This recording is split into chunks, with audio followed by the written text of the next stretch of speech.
Welcome to the channel, where all you gotta do is repower this skid steer.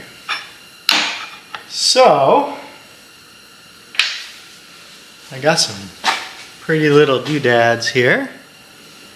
These are the banjo fittings I ordered from Jolly Old England. They weren't cheap. They're like, I don't know, $17 for this little one and $25 for this big one. But that's fine. That's what it is. Stuff costs money, I get it. So I made these pieces a few weeks back. But I just got the fittings now, so now I can mock up that motor. I have to do a bunch of other stuff as well. I don't really have to weld up this motor mount, drill holes in it. I have to make some hoses to connect from these to the tank and to the pressure system.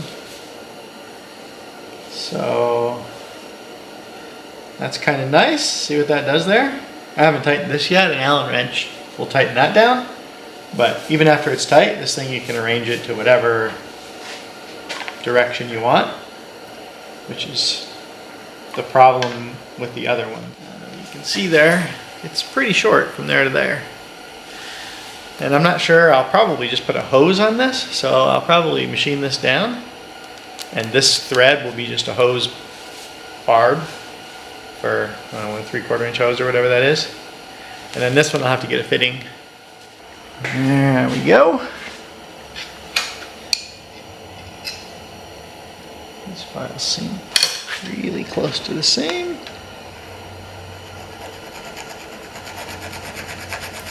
Really just trying to get the radius out of there.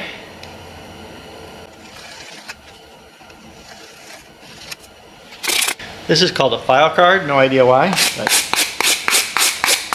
it's basically just a special wire brush to file all the schmutz out of the teeth of the file. Doesn't really look like a card at all to me, but how do I know? Some things you just gotta go with. That's what it's called, so that's what it's called.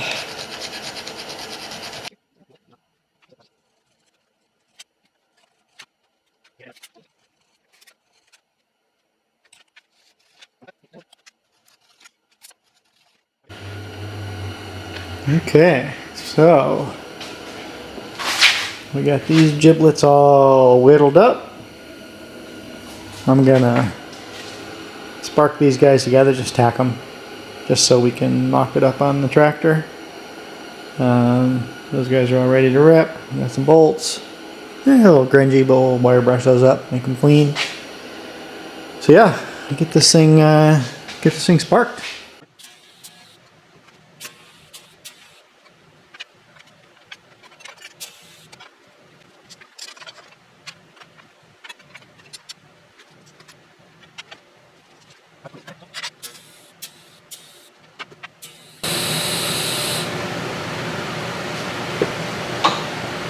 Okay.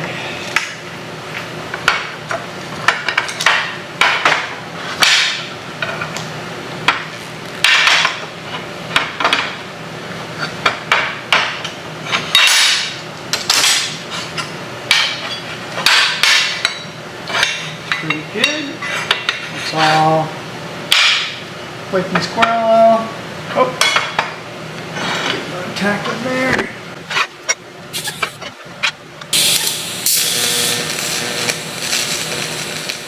Got just some little tacks on there. I could easily grind and bust those off if I wanted to. I can't imagine this thing's going to change, but see, that thing is nice and square, perpendicular. So probably not supposed to use 123 blocks for welding, but I definitely don't have the $80 a pair 123 blocks. I got the kind of the low accuracy ones. Noticing a bit of a booger on here.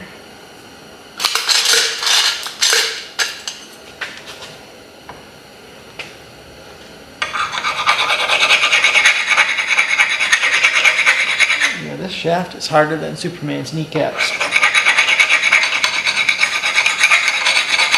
This file's like kind of being laughed at. I may have to get a stone on that guy. Just fine. Grab a stone. Okay. That's the approximate location. The farther this thing goes out, actually the better, because it allows me to move this away, right? The closer this is to this plate, the closer the belt can be over, and then the more clearance I have to that guy. But I want to leave a little bit of clearance here in case you got to take the pulley off or whatever, but that's fairly good. You can see the clearance there. I'm gonna go try this out on the tractor. Alright, so the motor is still sitting here on the plywood, kind of the same place as it was before. Shivs on there, approximately correct. And then you can see the little line right there, which is where, so this is not 100%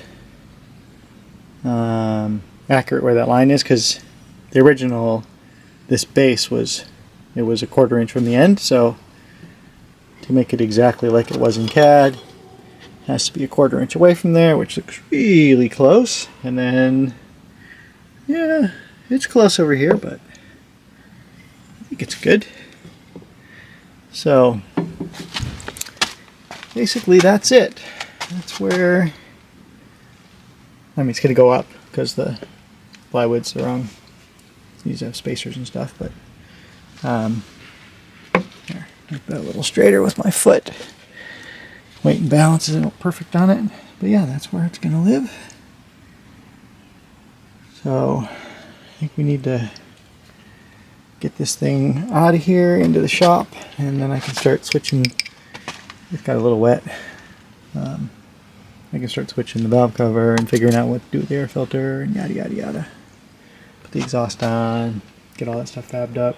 So, but I think we're in good shape. This is the hose that goes to here. So I just need to get a longer piece of hose and then put a hose clamp on that guy.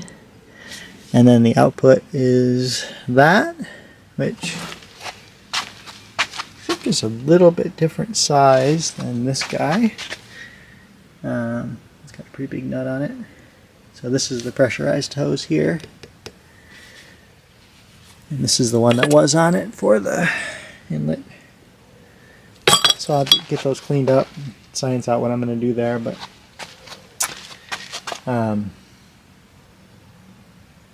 yeah, overall I think it's, I might shift this over to the right, the whole motor over to the right. All that's going to change is how much engagement this has, but it's got twice as much engagement on that shaft as the old motor did, so that one's probably got a little bit more burly bearings on it, so the farther you overhang it, the worse it is. But I think if I move that a ½ inch, give me a little bit more clearance in here, I think that's probably a good trade-off.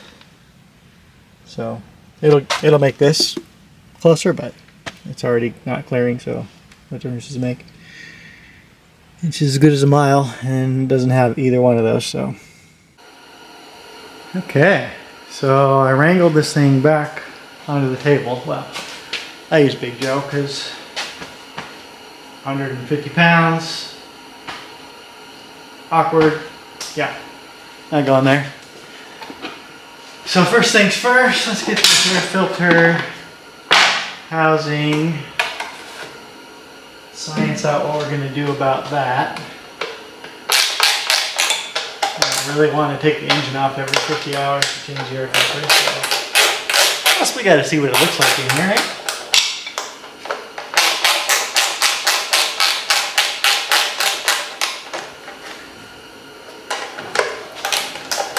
So far this isn't great. This plastic cover doesn't have any compression limiters on it, so now when you tighten it up, just stretches the plastic and not ideal.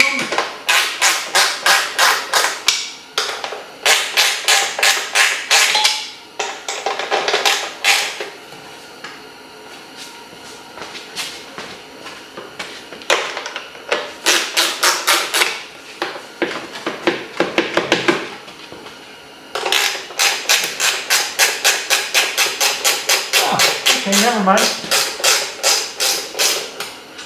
Compression limiters are built into the bolt. Nice. That's actually the right way to do it. So I take that all back.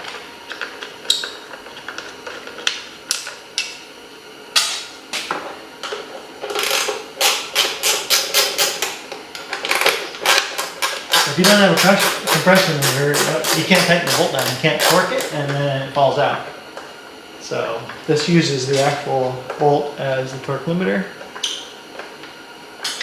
compression limiter, sorry. And so you can torque it, and then it doesn't have a lot of grip length on the bolt, but it's better than the alternative. Okay, so that's how the filter goes on.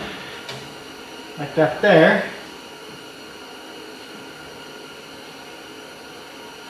So I guess a guy could just, you know,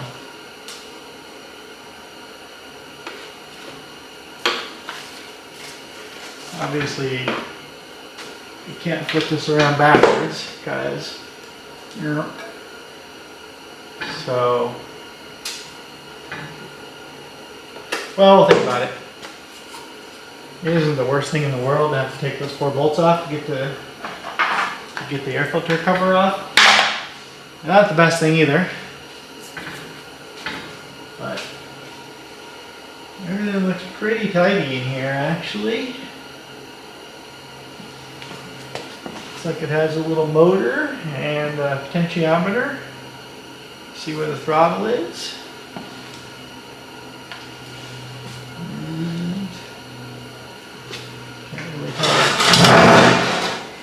Those giblets are. This is like the ECU kind of control boxy thing. I don't know what feeds into it, but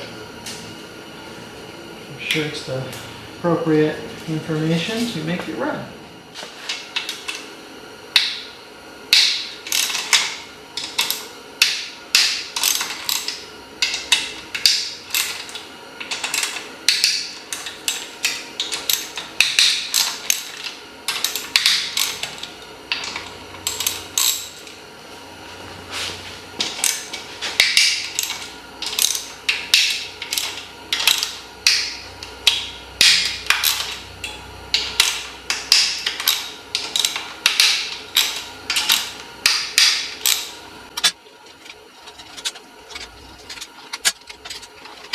It looks lovely in there. Wow. Brushed steel rocker arms, manual adjustment, push rods. It's like 5/16. And the dinkiest little springs. But this thing only spins 3,600 RPM or something like that, so you don't need that.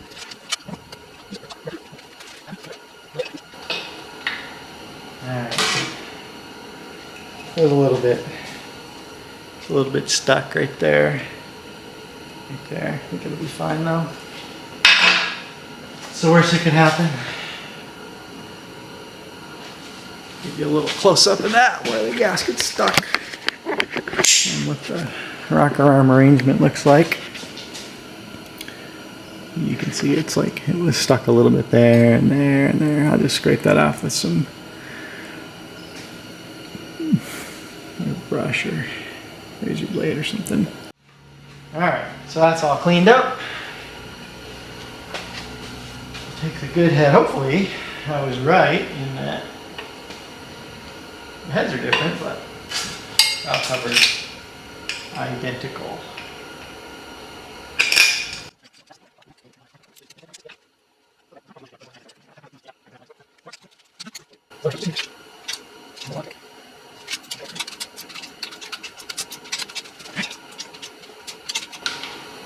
I don't know what the torque sequence is on this, but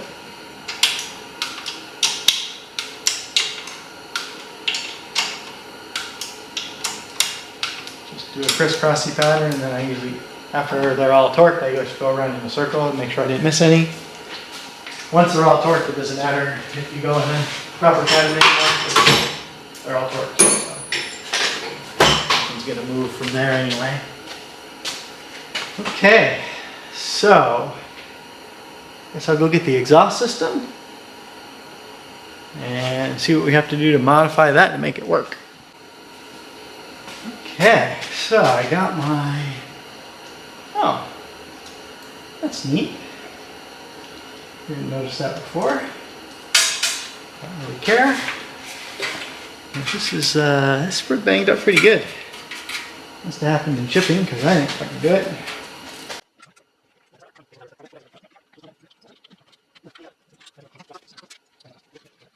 Okay, so I'm not going to tighten these up super tight because, like I said, I'm going to have to take this on and off a few times. Just want to hold it in a kind of position, make sure it's not going to crash anything important. And the reason I don't want to torque these down is because this is a crushed gasket, and if I crush it, then it will be crushed, and then it won't work anymore. Or it'll have a lower chance of workingness.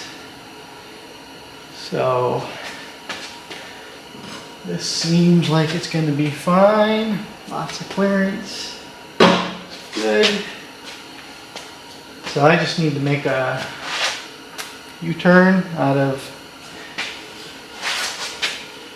this mess that used to be on there. So I think I'll just cut this apart and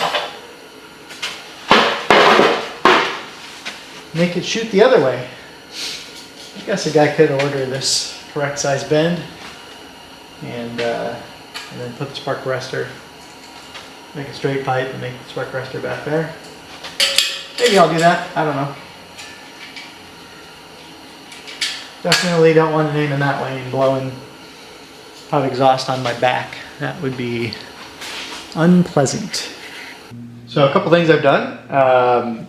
This pulley, we made this bore from 15 millimeters up to 1 7/16. And so there was very little threads in the set screw here. So I rethreaded this with a bigger set screw at the clearance hole.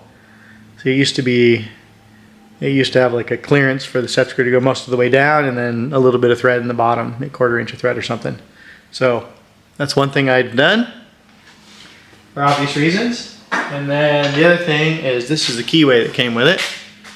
And that fits in like that there. It's almost as long as the keyway slot. It's maybe 3/8 of an inch shorter. But since I'm going to use the shiv system from the Wisconsin engine, and I'm going to put a pulley all the way to the end here, I made this keyway. As you can see on the end, it's got like a little step in it. And the reason for that is this keyway doesn't quite go to the end. Obviously you don't want it to go all the way in because this is the highest stress over here, and it's fluctuating bending from the belt loads. So that's good that they didn't go to the end, but I want to make sure that this pulley and this keyway groove have engagement to the entire groove on this guy. So I just made this a little longer. No big deal. I just took a piece of 1/2 inch square I had laying around and stuck it on there. So anyway, this guy's ready to go. I'm just putting it on kind of loosely right now. Before I put this together for reels, I will most definitely put Loctite on there. So that's happened. This is the belt that goes on there. That, and then I got a hunk of exhaust tubing. I think it's 2 1/8, if I recall correctly.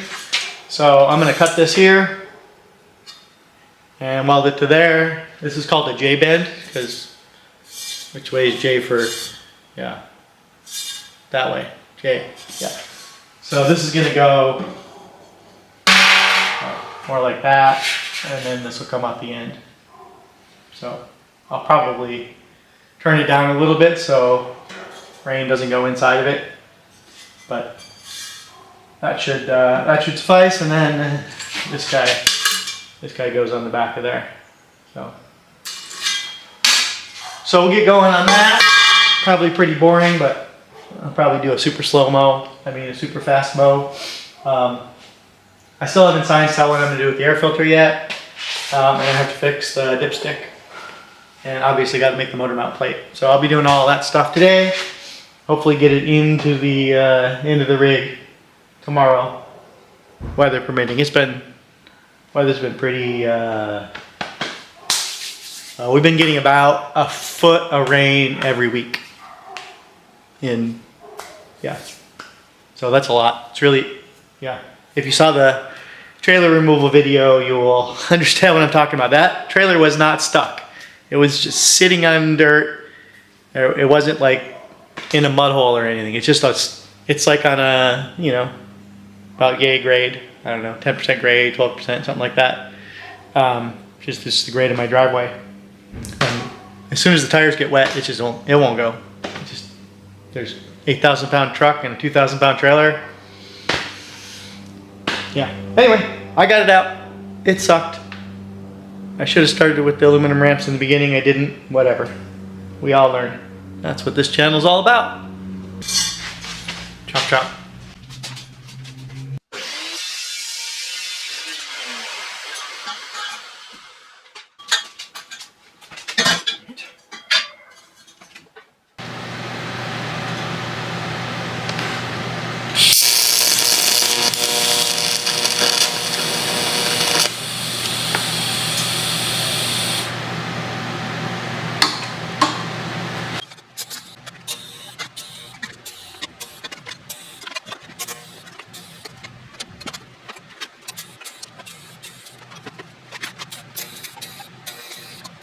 So I got this just tacked on here, so I could bust this off. One thing I did notice is the metal that this muffler's made on it is basura. It's compared to this, it's garbage. So not a big deal. I'll probably end up putting a little brace up here too, so this doesn't just flippity flop around a lot. I'll put a brace right here. Go into this bolt up to here. Otherwise this is going to vibrate and fatigue it off over here. So.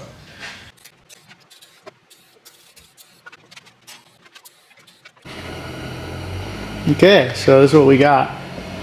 Got that all welded up. That there is not a boo-boo. There was a hole there, so I just filled it in. And all this weld in here, there was like, it was just a C. They didn't weld that, so it's going to leak otherwise, so I just welded that up. Anyway, I'm not the best welder in the world. I'm not the worst either. Pretty close to the worst though, but they don't look pretty, but they don't typically break, so that's all I care about.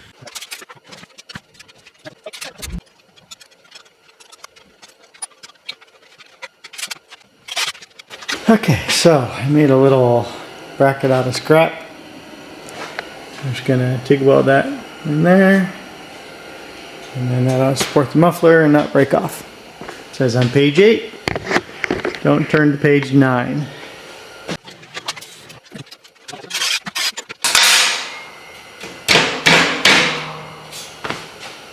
Alright, one exhaust system ready to install. Oh, May need some paint. We'll do some paint first. Okay, so here's the winter mount plate, cartoon for it. Going through all the trials and tribulations of making this. Isn't a machine shop class, but this could easily be made just with a hand drill. I have this, so I use it. But if you didn't, you could just center punch and drill and tap. Okay, back. So did a little bit of machining. Drilled some holes in this plate here. This is actually upside down. Actually goes like that. But I also got some of these made. So I just chop sawed these to a little bit over length, and then I turned this so they're all the same length.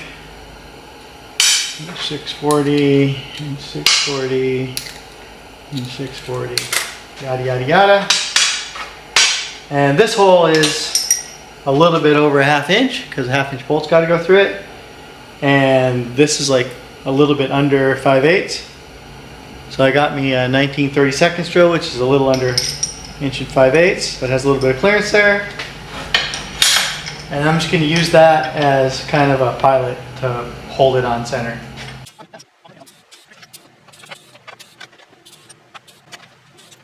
We got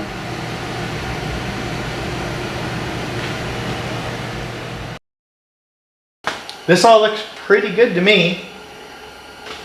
So I just need to poke some holes in here and some slots in here, and I'm also going to put a piece of metal here and possibly on the other side here. And the reason for that is that'll keep this thing perpendicular.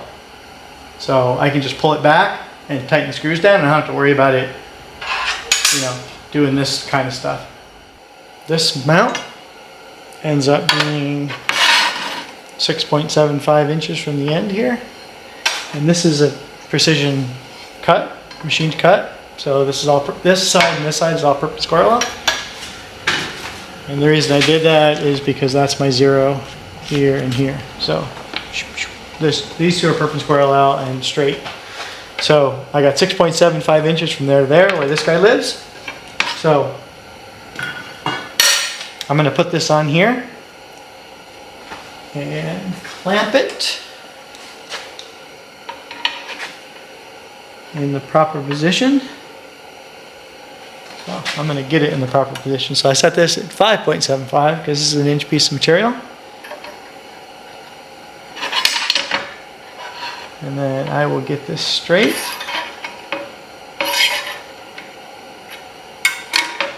That's just a close, not perfect straight. That's a close straight.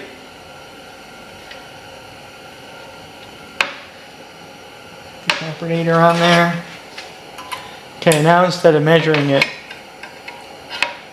like that, I'm going to slide this and we're off by about 0.02 there. And we're off by about 1 thou there. So that's pretty close. I'm going to call that close enough and tighten this down and tack it in place. In case you're not familiar with these are called dial calipers, and you can measure stuff in 4 ways, right? You can measure the inside diameter of something, for instance, this 3.250. You can measure the outside like this, or you can measure a depth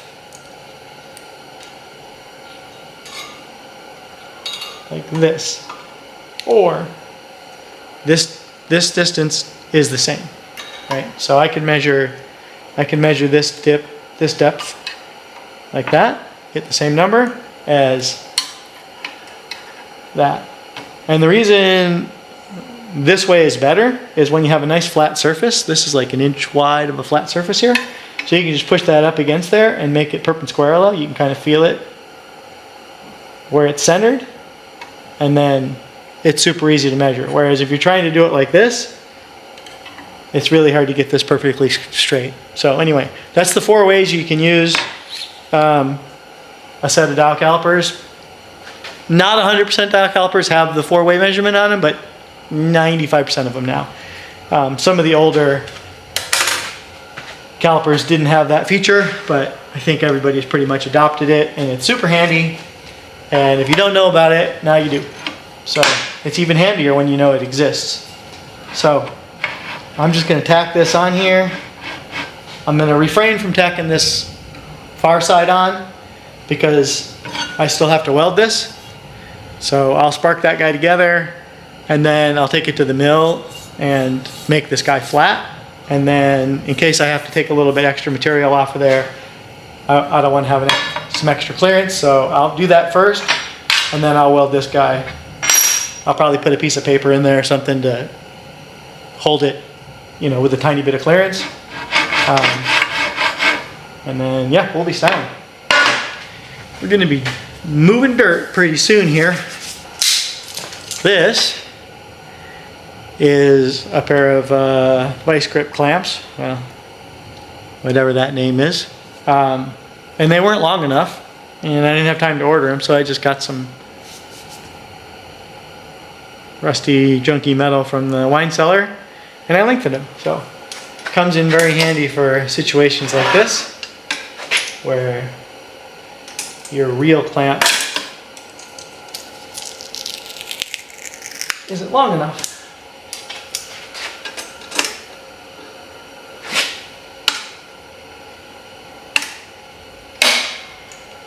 Okay, now I'm going to double check all that since it's clamped. Sometimes when you tighten clamps up, they kind of migrate a little bit. We got 5/749. 5/749. Closer than need be, I would say. Introducing, now I got a puddle. Step on the gas, skip. Step on the gas, skip. Step on the gas, skip. Step on the gas, skip. Step on the gas, skip.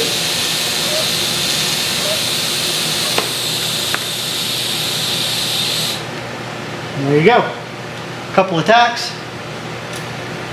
I'm going to put a little bit on the end here just to keep it, because when I let go of this thing, it's going to try to move up because this got hot and shrunk. So it's going to try to pull the other side up. So I'm just going to put a little bit of a weld while this is clamped on this end and this end, and that'll minimize the effect. It won't get rid of it completely, but it'll minimize it.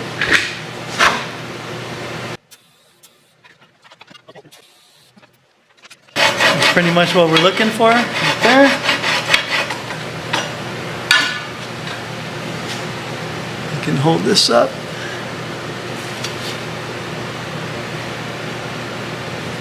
Not the ugliest welds, but not the prettiest either, which is fine. Set this off to the side. Now that I'm in welding mode, I'm just gonna finish welding this guy up.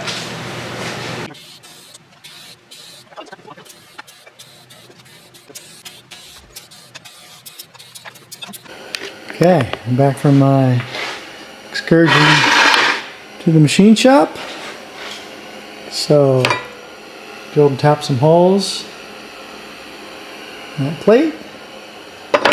Put some slots in here.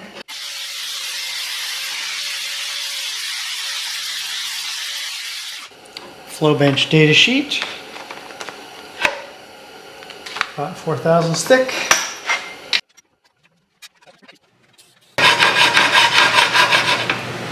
Like a butter. So I did a quick rattle can job on, oh, that's pretty nice modeling base there. Anyway, I gave it a quick anti-corrosion paint job. Picked white, a couple of reasons. Skid steer's white. Second reason, I had white paint. So I also gave the muffler a little bit of a quickie paint job too. Thanks for watching. If you like this content and want more, subscribe, like, and share.